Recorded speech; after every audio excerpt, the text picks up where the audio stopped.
Wewe ni mwema Bwana, tunakutukuza. Hakika hakuna kama wewe, mfalme wa ajabu.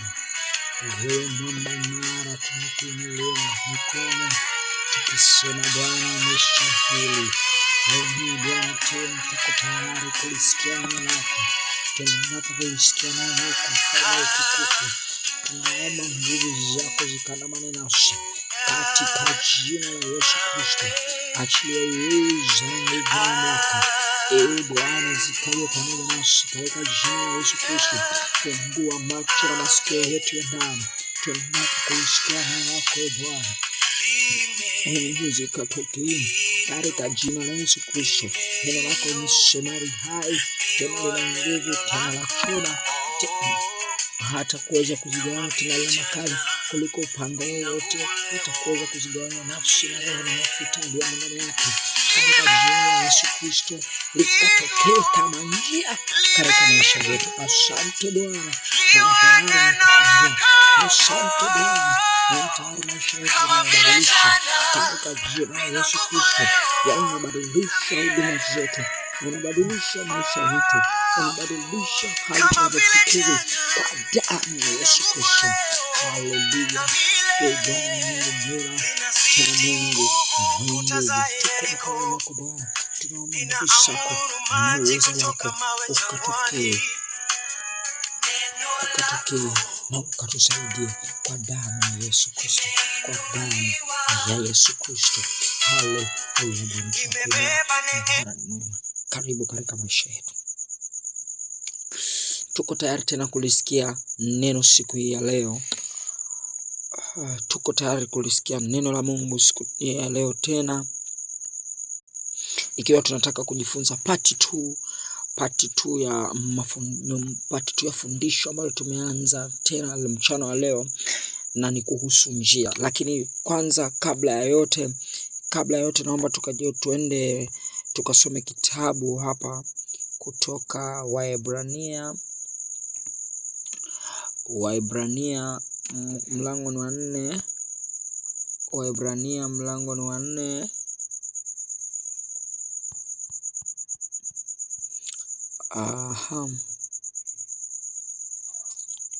Fungua nami Waebrania mlango wa 4 na mstari wa 12. Kwa nini tujifunze kuhusu neno la Mungu? Kwa nini tujifunze kuhusu neno la Mungu? Kama itatokea tujifunze kuhusu neno la Mungu, basi kwa nini tujifunze kuhusu neno la Mungu? Kwa nini ni muhimu sana mtu kusoma neno? Kwa nini ni muhimu sana mtu kujifunza neno? Sikia, maana neno la Mungu li hai, tena lina nguvu, tena lina ukali kuliko upanga wowote ukatao kuwili, tena la choma hata kuzigawanya nafsi na roho na viungo na mafuta yaliyomo ndani yake, tena ni jepesi kuyatambua mawazo na makusudi ya moyo.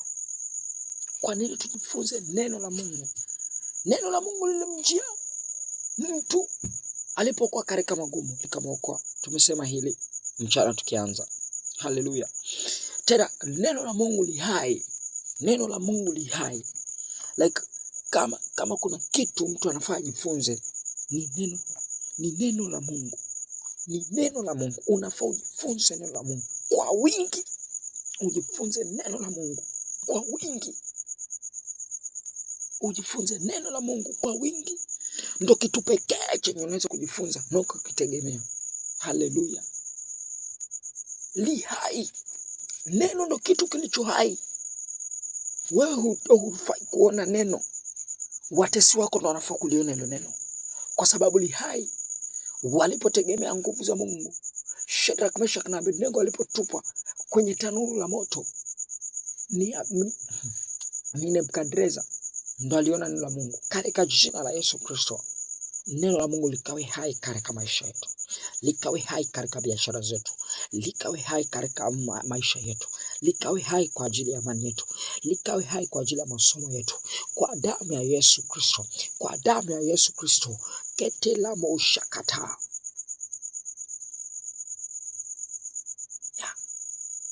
Tujifunze neno la Mungu, tusichoke. Kila siku jipe mwenyewe tabia ya kupenda kujifunza neno la Mungu. Neno ndilo pekee li hai. Yaani maisha ya mtu ni matokeo ya maneno aliyotamkiwa na maneno aliyojitamkia, akijua ama hata kama alikuwa hajui. Hatuko hapa kujifunza kuhusu neno na nguvu za maneno, lakini hii imetokea tu, Roho amenituma nizungumzie kuhusu hilo. Maisha ya mtu ni matokeo ya maneno aliyotamkiwa na maneno aliyojitamkia, akiwa anajua na akiwa pia hajui. Haleluya. Maana neno la Bwana limesema katika Mithali 18:21 kwamba nguvu uzima na mauti iko katika nguvu ya ulimi, nao waupendao hula matunda yake. Like maisha ya mtu yamebebwa na maneno aliyojitamkia. Mtu anakuwa kile anachojitamkia, kile unakiri ndicho wewe hupokea. Haleluya. Kile wewe unakiri ndicho unachopokea. Kwa damu ya Yesu Kristo wewe ukayapokee mema. Kwa damu ya Yesu Kristo wewe ukayapokee mema. Ninakutamkia mema kwa damu ya Yesu Kristo. Wewe ukayapokee mema. Kwa wendavyo kulisikia neno hili la Mungu jioni ya leo, wewe ukayapokee mema. Wendavyo kulisikia neno la Mungu jioni hii ya leo, wewe ukayapokee mema. Wewe hutateseka, wewe hutahangaika, wewe hutafadhaika, wewe hutafilisika. Biashara haitakufa, wanao hawatakufa, hawatakuzika kabla wakati, wachawi hawatakuingilia, kwa damu ya Yesu Kristo. Haleluya. Turudi sasa kwa neno letu, neno kuhusu njia. Tunajifunza kuhusu njia na tumemalizia mchana, tulikuwa na muda mzuri wa kumuomba Mungu, na tena leo tena sasa tuko na muda mzuri wa kulisikia neno la Mungu. Tuombe kwa ufupi alafu tuende kulala. Haleluya. Na tumemalizia tukisema kwamba tutakuja tuendelee kujifunza kutoka kwa nini tumuite Yesu atokee kama njia. Kwa nini tusizitegemee akili zetu wenyewe? Kwa nini tumuite Mungu atokee kama njia? Kwa nini tumtake Mungu na nguvu zake? Kwa nini tutake uwezo wa Mungu ukatokee kama njia? Kwa nini tumtake Kristo hata kama alijitambulisha yeye kwa kama njia, lakini mbona tumtake yeye kama njia ya kipekee? Haleluya. Sasa tumesema tutaanzia kwenye kitabu kile cha Yohana na mlango ni wa 14 mstari ukiwa ni ule wa 6. Yesu akawaambia, mimi ndimi njia, kweli na uzima. Haleluya. Na tulielezea tu mtu haji kwa tukataja mifano ya vitu ambavyo mtu anaweza ama mtu anafaa kuendea,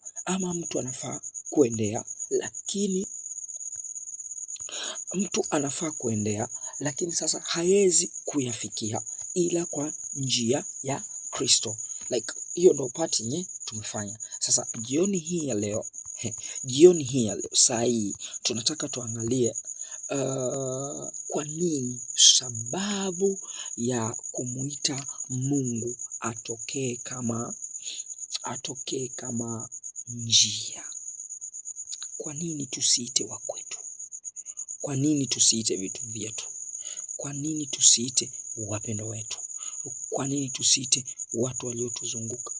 Kwa nini tusiite watu waliotuzunguka? Kwa nini tumuite Kristo? Kwa nini tumtake Mungu na nguvu zake? Kwa nini tumtake Mungu na nguvu zake? Kwa nini tumtake Mungu na nguvu zake? Kwa nini? Kila kitu chenye tunafanya duniani kina sababu, lakini kwa nini tumtake Mungu na nguvu zake? Haleluya. Balaki akasema yeye ni Mungu mwenye nguvu kama nguvu za nyati. Amen. Na kutoka kwenye kifungu tulichokisoma, neno la Bwana linasema yeye ndiye njia ya kweli na kweli. Yeye ndiye njia na kweli tena na uzima. Njia hii ndiyo yenye kweli. Unaweza kufuata njia zako ukapata si za kweli. Wazungu wanasema illusions. They are just illusions. Illusions are things that are not real. So you can use the pathways you are using, you can use the systems you are using for you to achieve your destiny. Oh yes, for you to achieve your destiny. But those ways, those pathways you are going through, they are not real. Like they are just illusions. But now, today, we have the way of truth. So if you are noting down, note that we call Christ to appear as the way, because he is the way which is of truth. The truth way. This is the way of truth. Ndo njia ya kweli, ndo njia ya kweli. Neno la Bwana linasema ijueni kweli na ukweli itaweka huru. Hatuweki huru kwa fedha, tunawekwa huru kwa kweli. Tunawekwa huru kwa kweli. Maisha ya watu yamejaa mambo mengi, lakini tunawekwa huru kwa kweli, na njia ya Yesu ndio njia pekee ya kweli. Kwa hiyo popote utakapoulizwa mbona tumuite Kristo atokee kama njia, tunamuita Kristo atokee kama njia, maana ndio njia ya kweli. Unaweza uita fedha zako zitokee kama njia, fedha zako zinaweza kutokea na bado isiwe njia ya kweli, maana fedha kuna wakati huisha. Msaada wa wanadamu una mwisho, msaada wa wapendwa wetu una mwisho, msaada wa fedha zetu una mwisho, msaada wa jamii zetu una mwisho, msaada wa watu wetu una mwisho, lakini msaada wa Bwana hauna mwisho. Msaada wa Bwana hauna mwisho. Msaada wa Bwana hauna mwisho. Yeye ni njia ya kweli, yeye ni njia tena ya kweli. Akitoa fedha ni fedha ya kweli, maana neno lake li hai, maana yeye mwenyewe yu hai. Ndiye alikuwa mzaliwa wa kwanza kati ya ndugu wengi. Sasa yeye kama mzaliwa wa kwanza yu hai, kila alilotamka lilitendeka, kila alilotamka lilitendeka. Petro na Yohana walienda wakavua samaki usiku kucha, njia zao zile zile walizozoea, hawakupata kitu. Lakini Yesu alipotokea na asubuhi akawaambia endeni mkavue kwenye bahari hiyo hiyo, lakini kwa sababu sasa neno ni la mtu mwingine, kiongozi ni mtu mwingine kabisa, msukumo umetokana na nguvu ya Yesu Kristo, msukumo umetokana na nguvu ya Yesu Kristo. Kwa sababu hiyo wakapata samaki wengi. Haleluya. Sasa yeye ndiyo njia ya kweli. Angalia Petro na Yohana walipofika baharini tena kwa mara ya pili, waliposhusha nyavu kilindini, walikamata samaki wengi. Petro alipotumwa akashike samaki wa kwanza, na akimpanua mdomo atakuwa na fedha.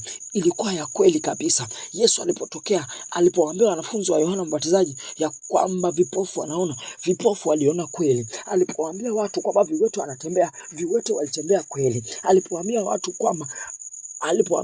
watu kwamba viziwi wanasikia, viziwi walisikia kweli. Mapepo walitoweka kweli kwa damu ya Yesu Kristo. Mtegemee Mungu, muite Yesu kama njia. Yeye ndiyo njia ya kweli. Fedha yako ipo. Kuna wakati fedha haifiki mahali, kuna wakati nguvu zako hazikutoshelezi, kuna wakati watu wa kwenu hawakutoshelezi, kuna wakati watu unaowapenda hawakutoshelezi, kuna wakati watu uliowaamini hawakutoshelezi, kuna wakati mambo uliyoweka kama kipaumbele hayakutoshelezi, lakini iko njia ya kweli, na njia hii ni ya Kristo Bwana. Haleluya, haleluya, amen. Sasa maisha yanahitaji njia, lakini sasa tumeintroduce tena njia. Tunahitaji njia ili kufikia kila mahali tunakwenda. Lakini sasa mbona tusitumie akili zetu kama njia? Mbona tumuite Yesu atokee kama njia? Mbona hatufai kutumia nguvu zetu, akili zetu, watu wetu kama njia, bali tumuite Yesu? Kwa sababu ya kwanza, yeye ni njia ya kweli. Yeye ni njia ya kweli. Yeye ni njia ya kweli. Yeye ni njia ya kweli. Balaamu akitamka alisema yeye si mwanadamu hata aseme uongo. Yeye si mwanadamu hata aseme uongo, wala si mtu hata adanganye. Akisema neno lake atalitenda. Hiyo kwenye Hesabu na mlango wa 24 hapo. Akitamka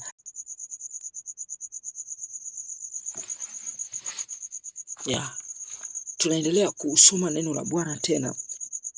Tulikuwa tunaongelea habari za Mungu mwenye nguvu kama nguvu za nyati. Mungu mwenye nguvu kama nguvu za nyati. Na tunaongelea ukweli wa Yesu Kristo. Haleluya. Tunaongelea ukweli wa Yesu Kristo. Bwana tusaidie. Bwana atufungue fahamu zetu. Bwana afungue macho yetu ndani. Bwana afungue Mungu aendelee kufungua fahamu zetu za ndani. Mungu afungue mama tena, jue kwa maombi yako nitabarikiwa. Mungu atupe, atufungue na akili zetu katika jina la Yesu Kristo. Mungu afungue akili zetu katika jina la Yesu Kristo. Atupe uelewa kwa damu ya Yesu Kristo. Bwana akatupe uelewa tukalielewe neno lake. Usiku wa leo tukalielewe neno lake katika jina la Yesu Kristo. Tulikuwa tunazungumzia kweli. Yesu ndiye njia ya kweli. Mitambo imespoa kidogo. Yesu ndiyo njia ya kweli. Kuna njia nyingi, lakini njia hizo si za kweli. Yesu peke yake ndiyo njia ya kweli. Haleluya. Yesu peke yake ndiyo njia ya kweli. Tukiwa gizani, Bwana ni nuru ya kweli. Tukiwa kwenye magumu, Bwana ni nuru ya kweli. Tukiwa kwenye maskini, Bwana ni fedha ya kweli. Tukiwa kwenye madeni, Bwana ni ulipo wa kweli. Tukiwa kwenye ugumu, Bwana ni ukweli. Katika jina la Yesu, tunaomba njia ya kweli, ambayo njia hiyo ni Kristo, ikatokee kwenye vya kwetu. Ikatokee kwenye vya kwetu. Tunamwelewa, tunamhitaji Kristo, yeye aliye njia ya kweli. Yeye ni wa kweli. Yeye ni wa kweli. Akisema kwani hatalitenda? Akisema kwani hatalitenda? Yeye ni wa kweli na ni wa milele. Hakuna kama yeye. Shuhuda zake ni ndio na amina. Atendayo ni kweli. Yeye ni wa kweli. Njia yake ndio ya kweli. Usiku wa leo unaweza kuwa unatumia fedha yako. Umejua fedha yako ndio ya kweli. Unaweza kuwa unatumia watu waliokuzunguka. Unasema watu waliokuzunguka ndio wa kweli. Unaweza kuwa unatumia biashara yako kama njia ya kutoka kwenye maskini. Unaweza kuwa unasema biashara yako ndio njia ya kweli. Watu wako ndio njia ya kweli. Vitu vyako ndio njia ya kweli. Watu waliokuzunguka ndio njia ya kweli. Katika jina la Yesu Kristo nakwambia, watu wao sio kweli, biashara hiyo sio kweli, ndugu wako sio kweli, wazazi wako sio kweli, jamii yako sio kweli, mtaa wako si kweli. Tuna mtu peke yake ambaye yeye ndiye kweli. Tuna mtu peke yake ambaye yeye ndiye kweli, na huyu ni Yesu Kristo, mwana wa Mungu aliye hai. Alizaliwa kama alikiwa mwana wa pendo lake. Alizaliwa kama mwana wa pendo lake. Yeye aliyeshuka kutoka mbinguni, amejaa neema na kweli. Amejaa neema na kweli. Amejaa neema na kweli. Maana ni neno lilofanyika mwili. Ni neno lilofanyika mwili na tukaona utukufu kama utukufu wa mwana pekee wa Baba, aliyejaa neema na kweli. Maana neno lake ni ndio na amina.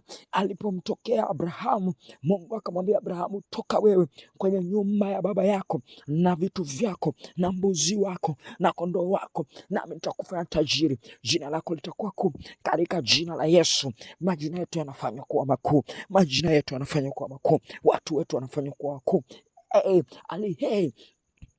Bwana Mungu alipomtokea Abrahamu, Bwana Mungu alipomtokea Abrahamu kwa damu ya Yesu Kristo, Bwana Mungu alipomtokea Abrahamu akamwambia, toka nitakufanya tajiri. Alifanywa tajiri. Kwenye nchi ya Gerari alipewa utajiri. Kwenye nchi ya Misri alipewa utajiri. Alipewa uzao kama uzao wa nyota. Wanawe, wajukuu wake walienda utumwani, lakini Bwana aliwatoa na akawapa nchi aliyowaahidia kina Abrahamu baba zao.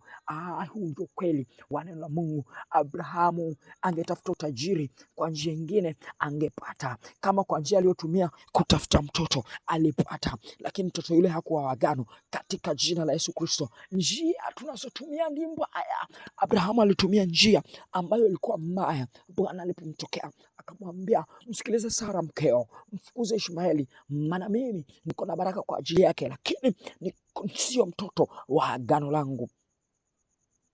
Samueli alikuwa anaendelea kumlilia Sauli. Bwana akamtokea akamwambia, usiendelee kumlilia Sauli. Neno la Bwana likamjia, usiendelee kumlilia Sauli, maana mimi nimemkataa. Enda kwenye nyumba ya Yese, nimejichagulia mfalme. Neno lake lilikuwa kweli. Mfalme alitokea, mfalme aliyekuwa amemtegemea Bwana, mfalme aliyekuwa amemtegemea Bwana, mfalme aliyekuwa amemtegemea Bwana, naye ni mfalme Daudi, mfalme aliyekuwa mkuu. Ni mfalme Daudi akafuata Solomoni, mfalme aliyekuwa mkuu, aliyeomba hekima. Neno la Bwana ni kweli. Alipoomba hekima alipewa na alijulikana kwa sababu ya hekima yake. Kwa sababu hiyo, mpendwa, anakuambia leo hii ya kwamba ni jina la Bwana ndio kweli peke yake. Yesu peke yake ndio njia ya kweli kutoka kwenye magonjwa. Yesu peke yake kutoka kwenye kansa. Yesu peke yake kutoka kwenye HIV. Yesu peke yake kutoka kwenye magumu. Yesu peke yake kutoka kwenye magonjwa. Yesu peke yake kutoka kwenye laana. Yesu peke yake kutoka kwenye makosa. Yesu peke yake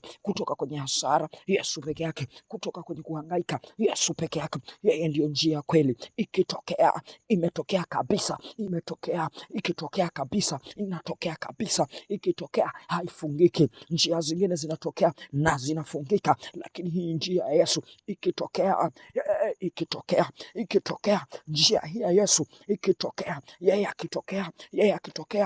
akitokea ni wa kweli. Kuna watu wengine walitokea wakawa kama njia, kumbe zilikuwa tu illusions. Kuna fedha ililetwa kwetu tukaiona kama njia, lakini kumbe ilikuwa kama illusions. Kuna watu walitokea kwenye maisha yetu tukaona ni njia, kumbe zilikuwa tu illusions. Kuna fedha ililetwa, kumbe ilikuwa tu illusions. Kuna biashara tulianzisha, kumbe ilikuwa illusions. Kuna huduma tuliambiwa tuanzisha, kumbe ilikuwa illusions. Kuna watu walitujia kwa kukosa kuwatambua, wakaleta vitu ambavyo vilikuwa si njia ya kweli, kututoa kwenye mateso, kututoa kwenye vitanda vya ugonjwa, kututoa kwenye magumu. Kwa damu ya Yesu Kristo, leo nimekuja kukuambia ya kwamba mtegemee Bwana.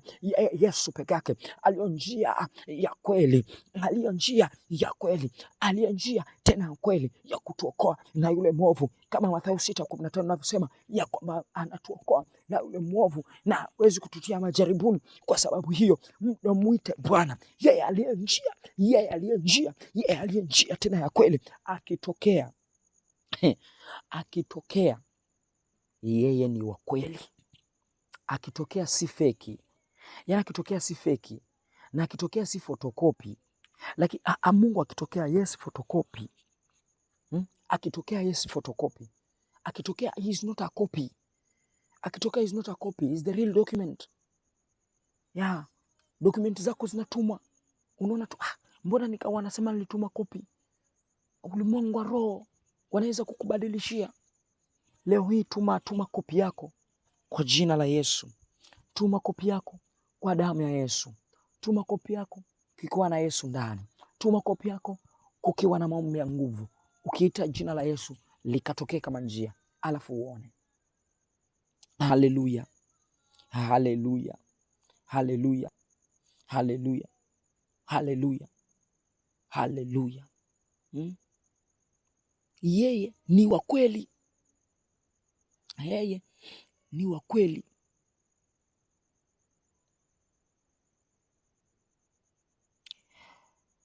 Yeye ni wa kweli. Hakuna mwingine kama yeye. Yeye ni wa kweli. Yeye ni wa kweli. Balaamu anamwambia Balaki kwamba kwani Mungu akisema, je, hata litenda? Na akitamka, je, hata lifanya? Yeye mwenye nguvu kama nguvu za nyati.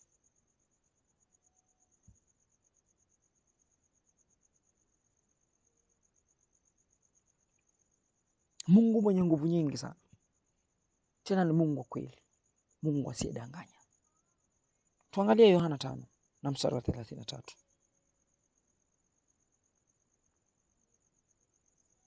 Yohana 5 na mstari wa 33. Usisahau mpendwa, tunaangalia kwa nini tumuite Yesu atokee kama njia. Kwa nini tumuite Yesu atokee kama njia? Kwa nini tumuite Yesu atokee kama njia? Tumesema sababu ya kwanza ya tunaangalia usiku wa leo ni kwa sababu yeye ndiyo kweli. Yeye ndiyo njia tena na kweli. njia ya kweli. Haleluya. Njia ya kweli. Haleluya. Njia ya kweli. Njia ya kweli. Yeye ni njia ya kweli. Yohana 5:33 neno la Bwana linasema, nyinyi mlituma watu kwa Yohana, naye akaishuhudia kweli. Kweli. Naye akaishuhudia kweli. Kumbuka wanafunzi wa Yohana Mbatizaji walitumwa kwa Yesu kumuuliza kama yeye ndiye ama wamgoje mtu mwingine. Haleluya. Walipofika kwake, akawaambia vipofu wanaona, viziwi wanasikia, viwete wanatembea. Ni heri mtu yule asiye na shaka nami. Ni heri mtu yule asiye na shaka nami. Sasa ndo hivyo. Kwa hiyo Yesu alikuwa ni ile kweli. So anasema kuwa mlimtuma Yohana na Yohana ameshuhudia ile kweli. Haleluya. Na Yohana ameshuhudia ile kweli. Kweli ambayo Yohana alishuhudia ni gani? Ni Yesu. Hiyo ndo kweli yenye Yohana alishuhudia. Haleluya. Hiyo ndo kweli yenye Yohana alishuhudia. Kwa hiyo ukiambiwa iko kweli yenye Yohana alishuhudia, kweli hiyo yenye Yohana alishuhudia tangu akibatiza watu kwa maji, akiwaambia mimi nawabatiza kwa maji tu. Mimi nawabatiza kwa maji tu, lakini yuko ajaye.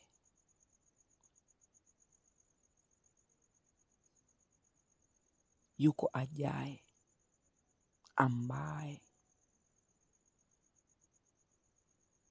ambaye hata kamba za viatu vyake sifai kufungua. Hiyo ndio kweli Yohana aliyokuwa akishuhudia.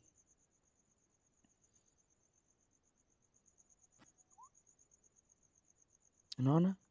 Hiyo ndio kweli ambayo Yohana alikuwa akishuhudia. Pia neno la Bwana limesema, kwa nini sasa kwa nini tuendelee kumuita Yesu atokee kama yeye ni kweli? Mbona tumuite yeye kama kweli? Yeye ndiye njia ya kweli. Neno la Bwana linasema iko njia ionekanayo kuwa nzuri machoni pa watu, lakini njia hiyo huendesha upotevuni. Haleluya.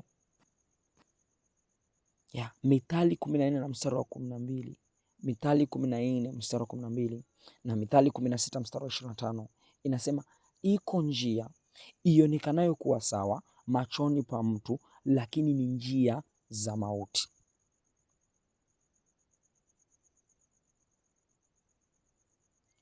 Iko njia ionekanayo kuwa sawa, like unatumia njia tu unaiona ikiwa sawa. Ndio maana nimesema illusions, like unategemea njia ambazo si za kweli. They are just but illusions. They are just but illusions. Ni illusions tu. Unategemea njia ambazo si sawa, mtumishi. Njia si sawa. Kwa macho haya unaona ni sawa, lakini njia hiyo si sawa. Leo tutamuomba Mungu, kama tunatumia njia ambayo si sawa, Bwana akatusaidie. Bwana akatusaidie. Na yeye ni Mungu anayerekebisha palipobomoka. Yeye ni Mungu anayerudisha miaka iliyoliwa na nzige. Yeye ni Mungu anayerudisha vilivyochukuliwa na Waajemi. Anarudisha yaliyoliwa na madumadu. Anarudisha vilivyoliwa na parare. Anarudisha vilivyoliwa na kutu. Anarudisha vilivyoibwa. Kwa sababu hiyo, yeye kama njia ya kweli atarudisha kwa damu ya Yesu Kristo. Haleluya. Iko njia ionekanayo kuwa sawa machoni pa mtu, lakini mwisho wa njia hiyo ni mauti. Kuna namna ulifuata kwenye biashara zako, ukaona biashara imefilisika. Kuna namna ulifuata kwenye ndoa yako, ukapata ndoa yako inaangamia. Kuna ushauri ulifuata kwa ajili ya watoto wako, ukapata watoto wako wanaangamia. Kuna mambo ulifuata kwa ajili ya mume wako, ukapata mume wako anapotea. Kuna mambo ulifuata kwa ajili ya ndugu zako, ukapata ndugu zako wanaangamia. Kuna namna ulifuata kwa ajili ya kanisa kama mchungaji, ukapata kanisa linapotea. Ukapata fedha yako inaangamia. Ukapata mchumba wako anapotea. Ukapata watu wa kwenu wanaangamia. Ukapata ardhi yenu haizai tena. Ukapata watu wa kwenu wamekupotea. Kwa damu ya Yesu leo tunaviita tena. Tumejua leo kwamba Yesu tunamuita atoke kama njia, kwa sababu ndio njia ya kweli. Njia wapendwa wetu waliotuonyesha ilikuwa si ya kweli, ilikuwa ni uongo. Njia fedha yetu iliyotupa ilikuwa si ya kweli. Njia ya hongo si ya kweli. Njia ya mtamaa si ya kweli. Njia ya biashara si ya kweli. Njia ya uzinzi si ya kweli. Njia ya kuwa watu sio ya kweli. Njia ya kuenda na panya si ya kweli. Njia ya kutumia milango ya nyuma si ya kweli. Njia ya kuuza bidhaa duni si ya kweli. Njia ya kutokea mtaani kupiga umbea si ya kweli. Njia ya kusengenya watu si ya kweli. Iko njia peke yake. Njia ya kufuga kuku wako ukitegemea tu dawa si ya kweli.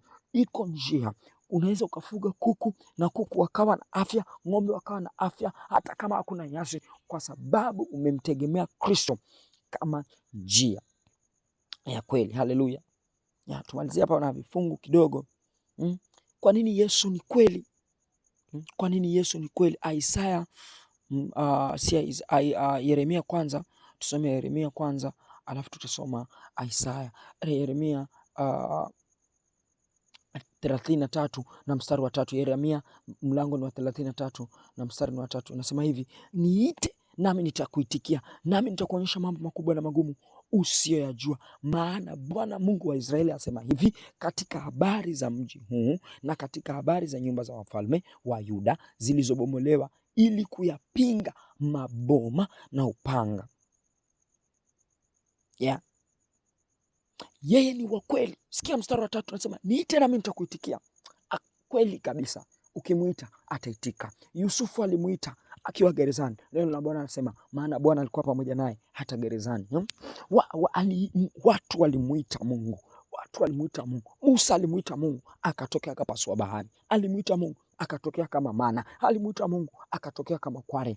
Alimuita Mungu akatokea kama maji. Elia alimuita Mungu, malaika akatokea kupa chakula. Kina Gideoni, malaika akatokea kawapa ushindi. Kina Samsoni wakapewa nguvu tena. Kina Daudi walimuita Mungu, wakalindwa wakiwa mapangoni, wakapelekewa watu wakubwa kwa wadogo, watu wanyonge. Wake akaoa. Daudi hakuuawa kwa mkono wa mfalme. Haleluya. Shadrach, Meshach na Abednego walipomuita Mungu, Mungu alitokea. Daniel alipomuita Mungu kwenye tanuru, Mungu alitokea. Kwa sababu hiyo yeye ni wa kweli. Hiyo ndio njia pekee. Danieli angetaka kutumia njia yote, njia ya kutumia pambaza kuzuia simba wenye njaa kali, asingefanikiwa. Njia hiyo ingempelekea kuwa kwenye mauti. Angejaribu kutumia njia ya kuingia pale na vipande vya samaki ama vipande vya nyama, njia hiyo singefanikiwa. Umeingia kwenye biashara na mtaji wako 200,000, umepata mtaji wako unaangamia. Ni kwa sababu umeingia hapo na akili zako, umeingia na mbinu zako, hujaingia hapo kwa jina la Bwana, kwa damu ya Yesu Kristo. Leo ninakwambia ya kwamba yuko Yesu. Yesu ndio njia ya kweli. Uliolewa kufika kwenye ndoa ukapata, wewe unategemea tu mumeo, unategemea mama vya, unategemea watoto,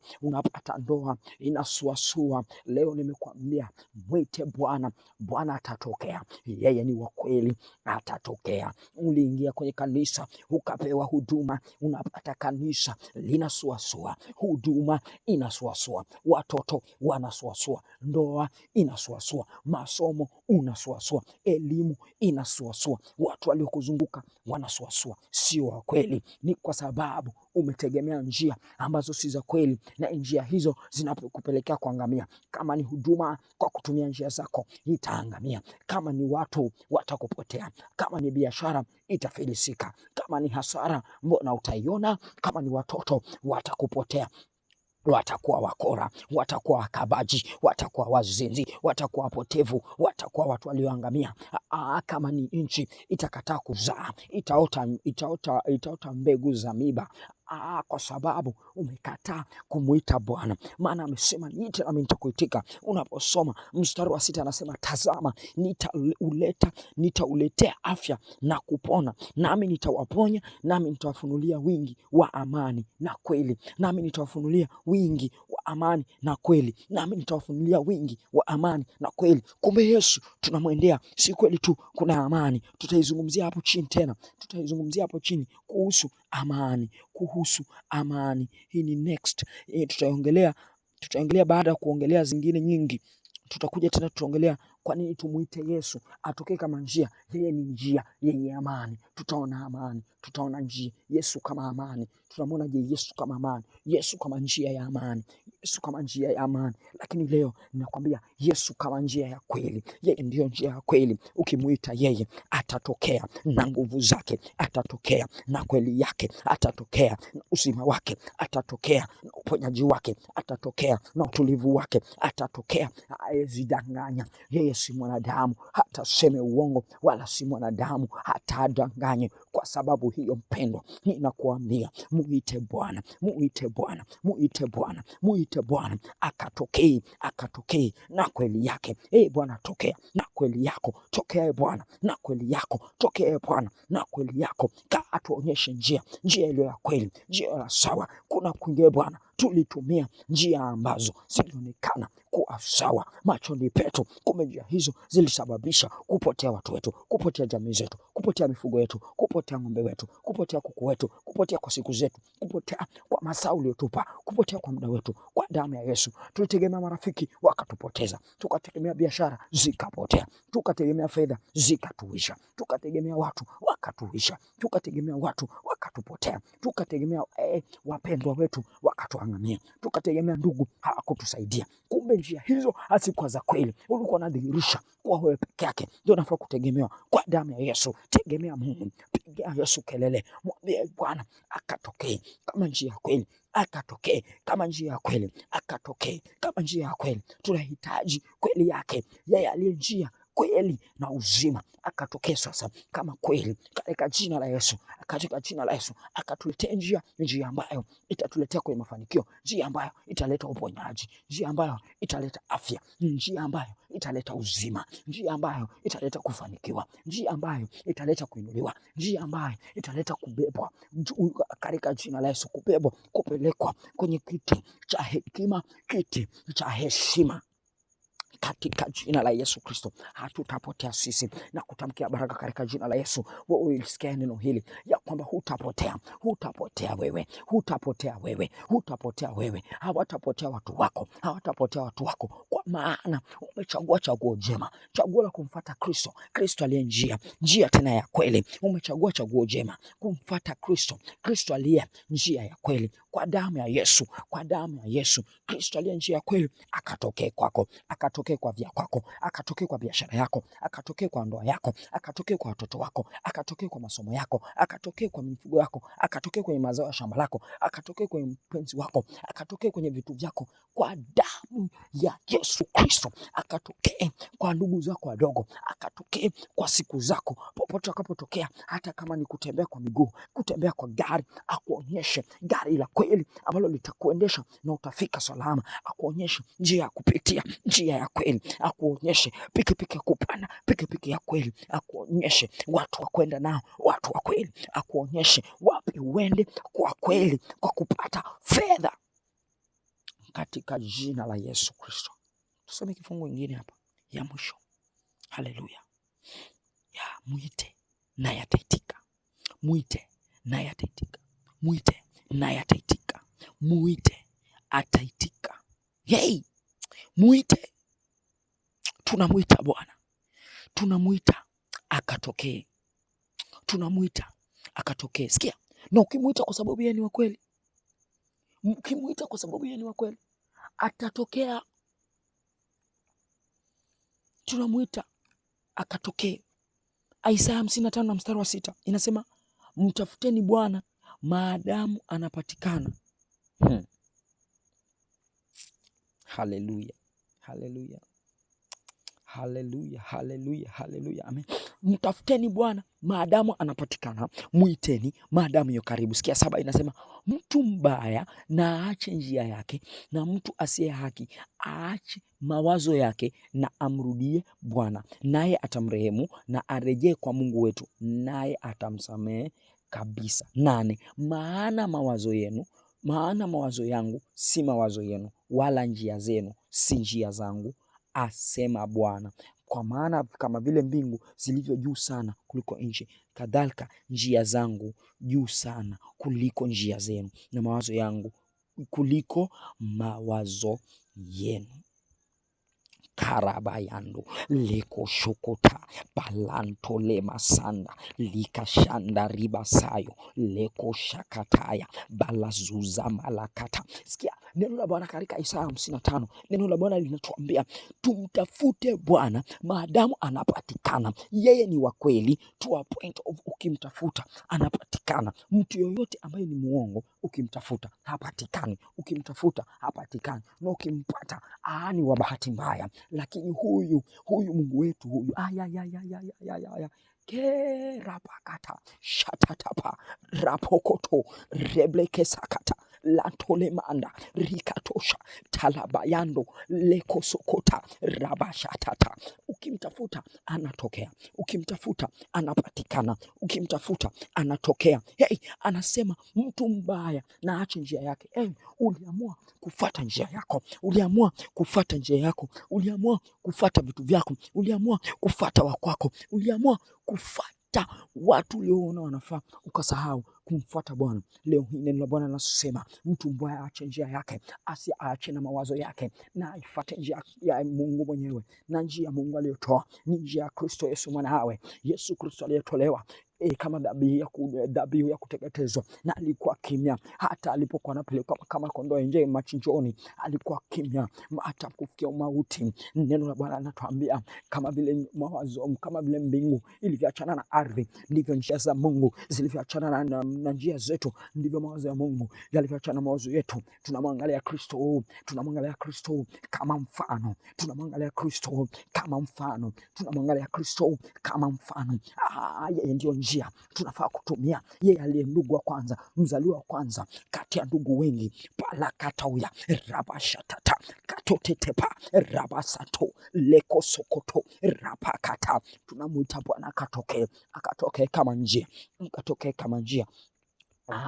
Anayajua mawazo atuwaziayo ni mawazo mema, maana mawazo yake si kama mawazo yetu, na njia zake si kama njia zetu. Yeye ambaye njia zake ni kuu na za ajabu, akatupeleke kwenye ukuu, akatupeleke kwenye ukuu, akatupeleke kwenye ukuu kwa damu ya Yesu, kwa damu ya Yesu, akatupeleke kwenye ukuu kwa damu ya Yesu. Twende sasa mbele za Mungu, mwambie Bwana akatokee kama njia ya kweli, akatokee kama kweli kwenye maisha yako.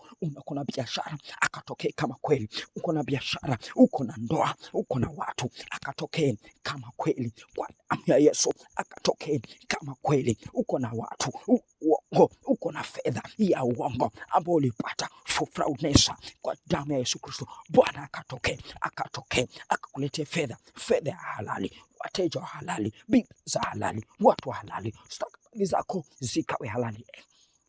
Sky, thank you Holy Spirit for the revelation.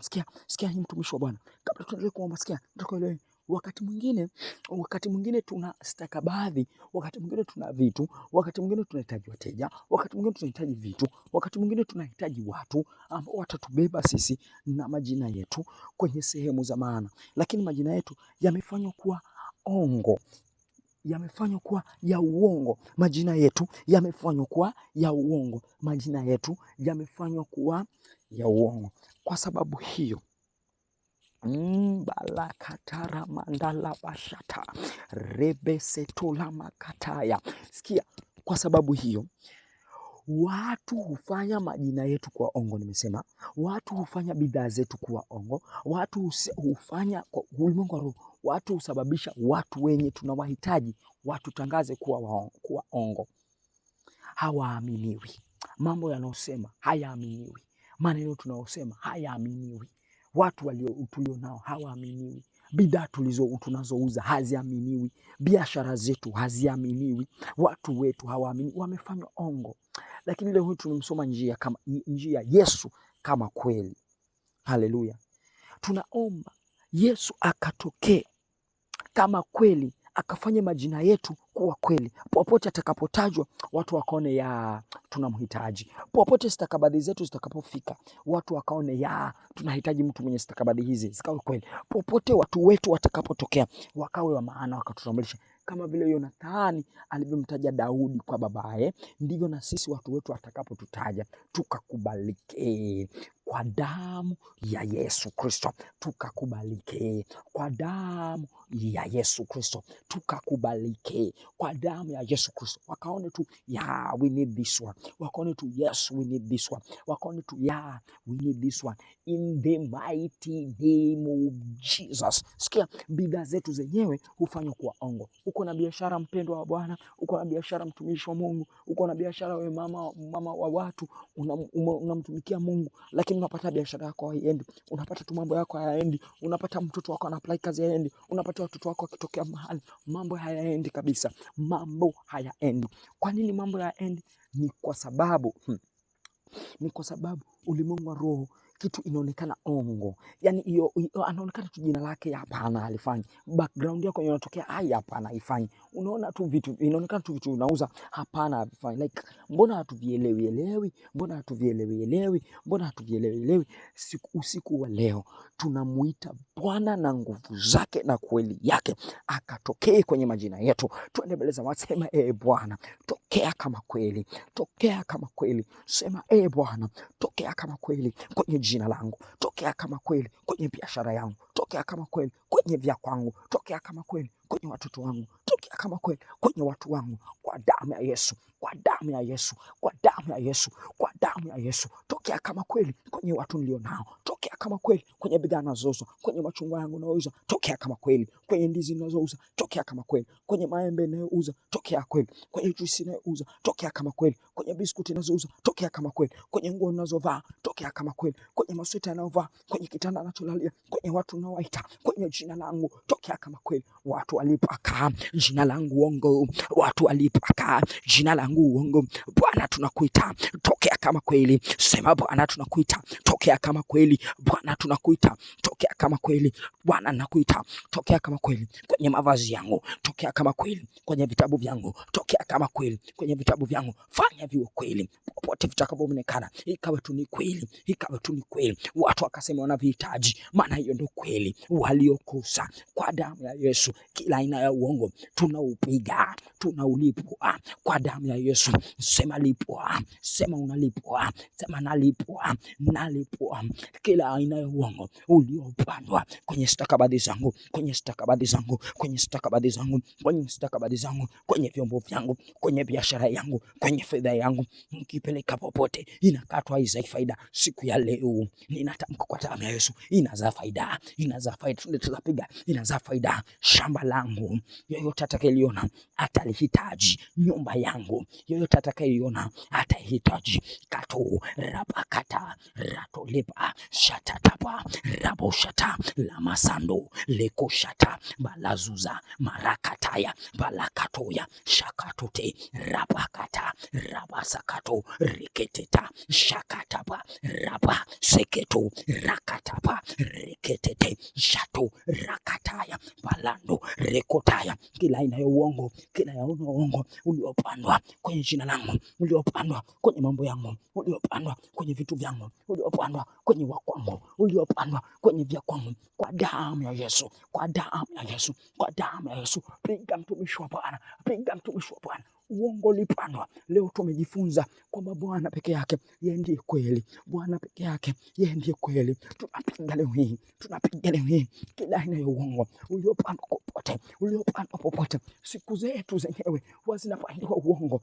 Tukapopita tunaonekana tu tumeanza siku vibaya, tunaonekana tu tumeanza siku vibaya, tunaonekana tu tumeanza siku vibaya, tunaonekana tu tumeanza siku vibaya, tumeonekana tu tulianza mwaka vibaya, tunaonekana tu tumeanza mwezi vibaya, tumeonekana tu tumeanza saa, dakika na hata sekunde vibaya. Kwa damu ya Yesu Kristo tunabatilisha kila ongo na kwa kweli. Kato rakata shakato rabashando lekosaya rabakata rapokotota shakataya balando reboshanda balazuza marakata reboshokoto reketeta katele kotaya bando kotata shatita rabosekete balakatoya malakataya shabasakato repa raka shapa talamu rekotaya kiturabusaka urabusaya balando rekoshanda balazuza rapakataya balakatoya rapakato shatatapa rakata rakato rapasa koto rapashakata balato shatatapa repeseto rabashata katalamano rekota yekete rakata rakata rakata rakata rakata yekese talaba rabasha katurika tapakato raba shakata bala raba rabaka rekoto shapa rabakata rabasa rokoto shatapa rabakata katatapa rabasho rekoto rabakata balakato rabaka shatu rakatata katotapa rabakata kweli kwenye vya kwetu, kweli kwenye vya kwetu, kweli kwenye vya kwetu, kweli kwenye vya kwetu, kweli kwenye vya kwetu. Maindi tulio nayo yakapa kwa kweli, ndizi tulizo nazo zikapa kwa kweli, mji tulio nao ukapa kwa kweli. Yesu kama kweli, ukatokee kwenye kanisa tulilo, ukatokee kwenye huduma tulio nayo, ukatokee. Tutambulishe Bwana kwa watu wetu wa maana, wakawe kweli, maneno yao yakawe kweli. Tunahitaji ndio watu wa kututaja kwa Farao, tunahitaji ndio watu wa kututaja kwa Wamisri, tunahitaji ndio watu wa kututaja kwa zile ofisi, tunahitaji watu wa recommend majina yetu kwenye zile ofisi, kama vile Samueli alivyo recommend jina la Eliabu. Kwa sababu hiyo tunatababisha watu ambao wanataja majina yetu wawe kweli, wafanyike kweli kwa damu ya Yesu. Kweli inaumbika katika midomo yao, kweli inaumbika kwenye akili za watu. Hawataona ongo, wataona tu kweli, wataona tumejaa neema iliyojaa kweli, wataona tumetokea kwa kweli, na watatuhitaji kwa kweli, kweli ya uhakika, kweli ya uhakika. Sasa Yesu kama kweli ya uhakika, mtumishi wa Bwana. Thank you Holy Spirit for this revelation. Sikia mtumishi wa Bwana, hali tukiendelea kuomba mtumishi wa Bwana, sikia hii, kuna kweli pia, yeye ni njia, kweli ya kweli na kweli ya uhakika. Yani yeye ni njia kweli, yani njia kabisa, njia tena ya kweli, njia ya kweli true, na njia ya kweli ya kwa kweli kabisa, kwa uhakika. Yani amehakikisha ni njia ya uhakika, ni njia ya uhakika kabisa true, na itatokea. Yani no matter what. Hope you understand me. Holy Spirit akufungua akili zako, akufungue na ufahamu wako ile kweli ya uhakika na kweli ya kuonyesha kabisa amehakikisha kabisa. Now for sure, verily it will come to pass in the mighty name of Jesus. Tuna uhakikisho kwa damu ya Yesu. Sema nina uhakikisho kwenye mambo yangu, ninafanikiwa. Nina uhakikisho kwenye vitu vyangu, ninafanikiwa. Nina uhakikisho kwenye mambo yangu yanaenda. Nina uhakikisho biashara yangu inaenda. Nina uhakikisho kwenye vya kwangu vinafanikiwa. Nina uhakikisho watoto wangu wanasoma, watoto wangu wanafanikiwa, vitu vyangu vinatokea, watu wangu wanatokea kwa damu ya Yesu, kwa damu ya Yesu. Kwa kweli kabisa, mume wangu anakutegemea wewe, mke wangu anakutegemea wewe, watoto wangu anakutegemea wewe, dada zangu wanakutegemea wewe, watoto wangu wanakutegemea wewe. Kato rabakata shatatapa.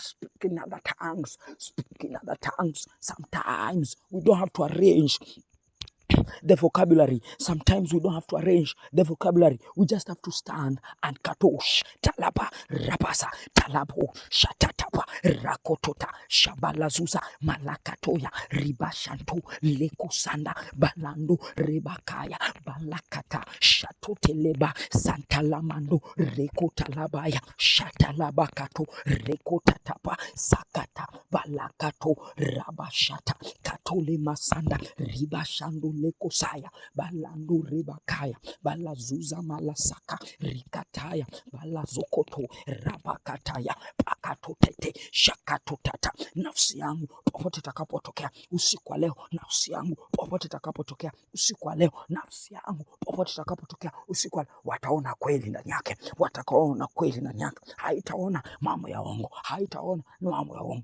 Watu wa uongo tunafungiza, roho za uongo tunafungia, roho ya uongo tunafungia. Sote tunalana haribu katika jina la Yesu, katika jina la Yesu, katika jina la Yesu. Fungia kila kuta za uongo, bomoa, bomoa, pakatete, shakatora, balazunda, lekosanda, balasokoto, rabashakata, balakatote, rabashakata. Kuta zingine, mtumishi wa Bwana, kuta zingine ni kuta za uongo, kuta zingine ni kuta za uongo. Si kuta, they are just illusions, they are just illusions. But today tuna uhakikisho wa neno la Mungu kwamba yeye njia ya kweli, njia ya kweli uzima. Chochote tutakachokifanya kitakuwa cha kweli, chochote tutakachokifanya kitakuwa cha kweli, chochote tutakachokifanya kitakuwa cha kweli katika jina la Yesu. Chochote tutakachokifanya kitakuwa cha kweli. Neno la Bwana katika Isaya 55 nasema kwamba maana katika neno la Bwana katika Isaya 55 mstari 6 inasema mtu mbaya aache njia yake, maana yeye mawazo yake ya juu sana, mawazo yake ya juu sana, mawazo yake ya juu sana. Na mstari wa 10, kama vile mvua ishukavyo kutoka juu, wala hairudi bure, ndivyo lilivyo neno lake. Neno hili linatenda mapenzi yake kwa damu ya Yesu, kwa damu ya Yesu, kwa damu ya Yesu, kwa damu ya Yesu. Yeremia 33 mstari wa 8, na yeye amesema kwamba naye ataponya magonjwa, na neno lake limekuja linaponya magonjwa. Kila ugonjwa wa uongo unapona leo kwa damu ya Yesu. Kila magonjwa ya uongo yanaponya leo. Magonjwa mengine si magonjwa, magonjwa mengine si magonjwa, umaskini mwingine si umaskini, kukosa fedha kwingine si kukosa fedha, watu kuteseka si kuteseka, ni picha za uongo zimetengenezwa. Wewe si kukubali, maana mauti na uzima iko kwenye nguvu ya ulimi, inakungoja wewe ukubali. Kwa damu ya Yesu, kwa damu ya Yesu, kwa damu ya Yesu, kwa damu ya Yesu, kwa damu ya Yesu tunatamka karabatakate shetotetepa rabasakato. Illusions won't happen to us. Balakata rabashata pakato reboshanda likosaya balasona rikotata pakatoya librakataya balakato shata libarakata balasokototata pakatelebushakata rabashando lekosaya balazuza malakata rabashando lekosana balazunda rikataya bakatoya shakataya bakatila satolema shataliba rekotata bakatetete shakataba yaka raba robo sokotombokota raba shakatambakala rabo shatata bakatetete raba rekoto shatataba reketeta raba shando lekosaya balazuza raba ushatatapa reketetapa raba ushata katoraba rekete bakatetepa rakatapa. Njia yako inatokea illusions won't happen. Piga illusions, piga illusions, piga illusions, piga illusions.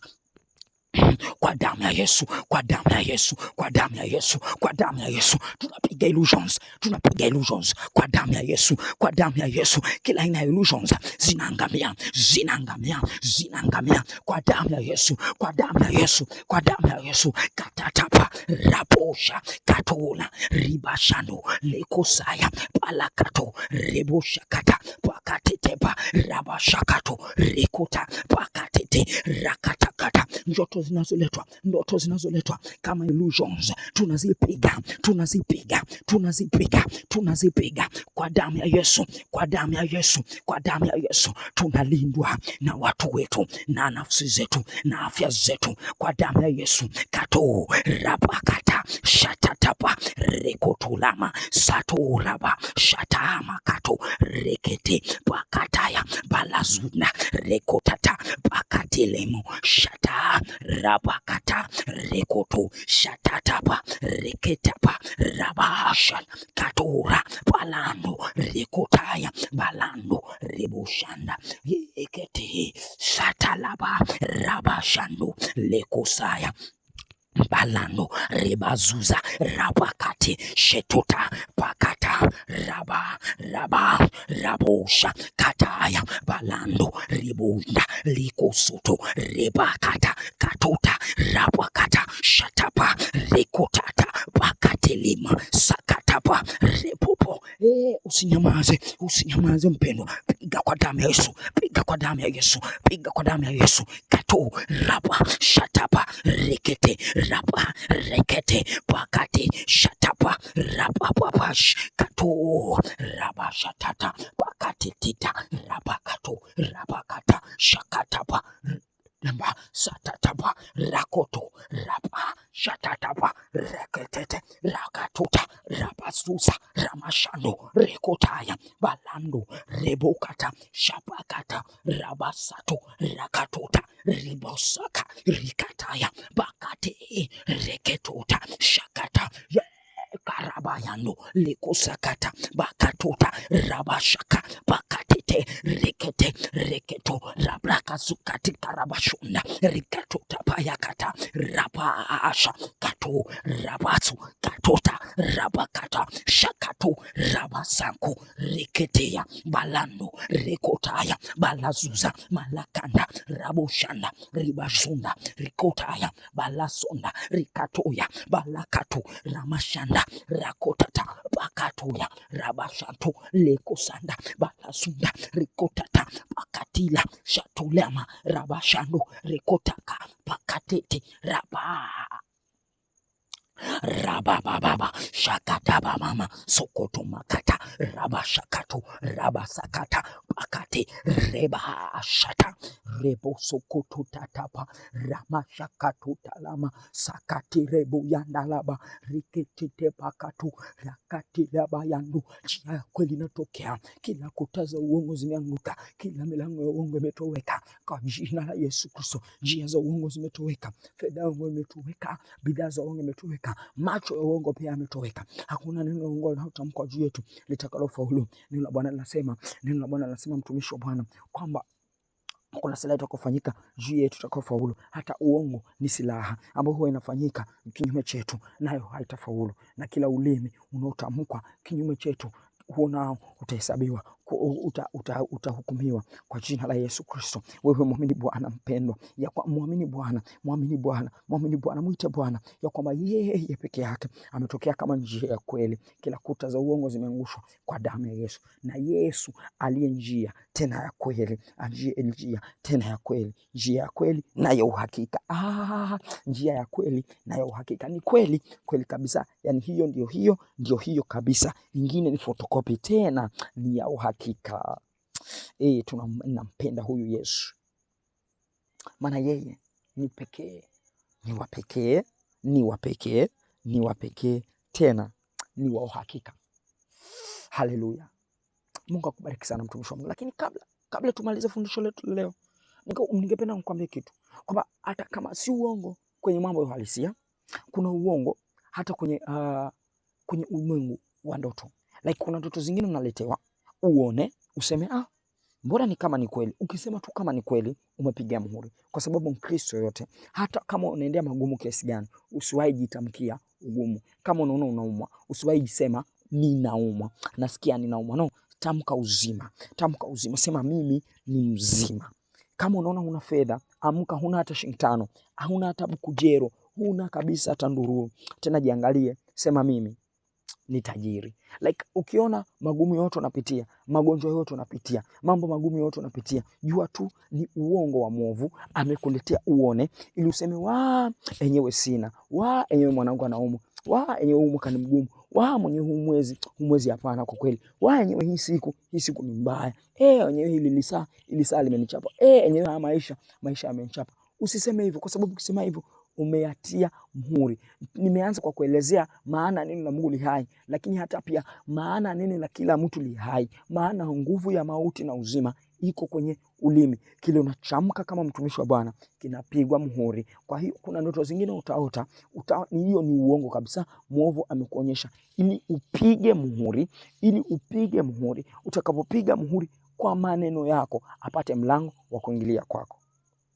Haleluya. Na Mungu alivyo mhakimu wa haki, atatokea sema wewe ulitamka hivi na hivi na hivi. So we revoke any evil words ambazo huwa tunatamka kwa damu ya Yesu Kristo. Sisi tumewekwa salama kwa damu ya Yesu Kristo. Amebarikiwa mtu yule aliyemtegemea Bwana, ambaye pia amemfanya Bwana kuwa kinga yake, na moyoni mwake ameweka tu Mungu. Kwa sisi tumefanikiwa. Sisi tumeinuliwa. Sisi tumebarikiwa kwa kulisikia tu hili usiku wa leo. Wewe umeinuliwa. Wewe hutakuwa wa kawaida. Wewe hutabaki kung'ang'ana kwa jina la Yesu Kristo. Wewe hutakuwa chini. Wewe hutakuwa chini kamwe. Wewe hutateseka kamwe. Wewe hutateseka. Kwa damu ya Yesu Kristo ninakutamkia kwamba wewe hutakuwa chini kamwe. Mungu akubarikie na kukulinda. Mungu akuinulie nuru za uso wake na kufadhili. Mungu akuinulie nuru za uso wake na kukupa amani. Mungu akakupe roho ya utambuzi. Usipite kwenye njia ambazo zitasababisha anguko lako. Usipite kwenye njia ambazo zitasababisha kufa kwako. Usipite kwenye njia ambazo zitasababisha kufa kwako. Usipite kwenye njia ambazo zitasababisha kupokonywa shamba. Bwana akakupe macho ya kweli ya kuiona kabisa hii ni ongo, na uikemee kwa kutamka kweli. Tumeomba, Bwana akatupe kweli. Utakapopita popote unaona huna fedha, sema nina fedha. Utakapopita popote unaona unaumwa na kichwa, sema mimi ni mzima. Sema mapafu yangu ni mazima, maini yangu ni mazima, miguu yangu ni mizima, mikono yangu ni mizima, familia yangu yote watakuwa wazima kwa jina la Yesu Kristo. Haleluya. Haleluya. Mungu akubariki sana mtumishi wa Bwana. Siku ya kesho Mungu anapopenda tukikutana tena katika kulisikiliza neno la Mungu, tutaendelea katika kwa nini tumuite Yesu akatokee kama njia. Kupenda mafundisho ni kupenda maarifa. Kupenda mafundisho ni kupenda maarifa. Kuna kifungu kinasema maana ghadhabu hukaa usiku, lakini asubuhi lakini faraja, amani na faraja huja asubuhi. Na asubuhi na usiku huu Bwana ametupa faraja. Sisi kwetu hakukai ghadhabu usiku. Sisi usiku, mchana, asubuhi ni amani na faraja. Haleluya. Haleluya. Bwana sisi ametufanya nuru. Bwana sisi ametufanya nuru, na sisi tutang'aa gizani, wala giza halitatuweza. Kwa nini tutang'aa sana hivyo? Kwa sababu tumejua kwa Yesu ndio njia ya kweli. Mungu akubariki sana na kukulinda usiku wa leo. Ukalala usiku mwema, uamke asubuhi kuwa mzima. Hali tukiingia katika ibada, Mungu atakuwa amekufanikisha. Mungu akubariki. Amen. Amen. Amen. Amen. Hallelujah.